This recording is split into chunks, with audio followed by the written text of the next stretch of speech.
2000-2001 మధ్యలో ఆఫ్రికాలో మలావి అనే ప్లేస్ లో చాలా పెద్ద కరువు వచ్చింది. భూములు ఎండిపోయింది. ఆహారం కోసం ప్రజలు కొట్టుకున్నారు. ఆకలితో చాలా మంది చనిపోయారు. బట్ 14 ఏళ్ల ఒక చిన్న పిల్లోడు తన ఊరు తలరాతనే మార్చేశాడు. ఇతని పేరు విలియం కంకోబా. ఈయన స్కూల్ ఫీజు కట్టలేక సగంలోనే డ్రాప్ అవుట్ అయిపోయాడు. ఇంట్లో ఖాళీగా ఉన్నప్పుడు ఒక ఐడియా వచ్చింది.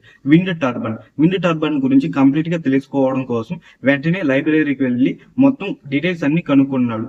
తరువాత దగ్గర ఉన్న చిన్న చిన్న వస్తువులతో, ఆయనకు దొరికిన వస్తువులతో, కట్టెలతో, టైర్ తో ఒక విండ్ టర్బైన్ ని క్రియేట్ చేశాడు.